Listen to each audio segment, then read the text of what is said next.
Hello everyone, তো তোমরা সবাই কেমন আছো? আশা করছি অনেক ভালো আছো। হ্যাঁ, ভালো তো থাকবেই, কারণ আমার মতো তো আর তোমরা কুঁড়ে না। আমি না ভীষণ কুঁড়ে হয়ে গেছি। তো মাঝে একটু আমার শরীর খারাপ ছিল, যার জন্য কুঁড়ে হয়ে গেছিলাম। তো কোনো সেরকম কাজকর্ম বা ভিডিও কিছুই করতে ইচ্ছা করছিল না।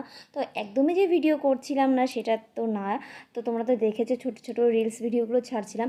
আর আজকে না একটু কেমন যেন লাগছে, মনে হচ্ছে একটু নিরামিষ খাই পুঁই শাক দিয়ে। তো আমার ছাদে লাগানো ছিল পুঁই শাক, তো ভাবলাম চলো আজকে পুঁই শাক কেটে নিরামিষ করবো।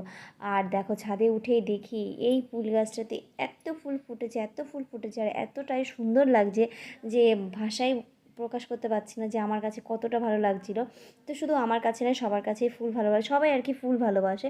তো এই দেখো এখানে না আমার একটা টবে এখানে দুটো পুঁই শাক হয়েছে, আরও মানে দুটো না, আরও অন্য অন্য টবে দু একটা করে হয়েছে। তো মোটামুটি 4-5টা গাছ আছে। তো এই ডগাগুলো না কেটে দিলে তো আর ডগা বেরাবে না, না।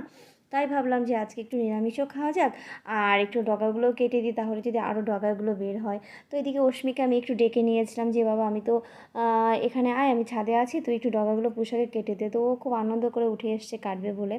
তো দেখো ওকে বলেছি ডগাগুলো কেটে দিতে, তো সুন্দর করে কেটে দিচ্ছে। আর ওর না মায়াও লাগছে, না যখন কাটছিল আমার খুব কষ্টও হচ্ছিলো আজকে, যেন তো ওই পুঁইশাকের এত সুন্দর সুন্দর ডগাগুলো। তো ফাইনালি দেখো আমার কাছে ডগাগুলো চলে এসছে। তো টাটা।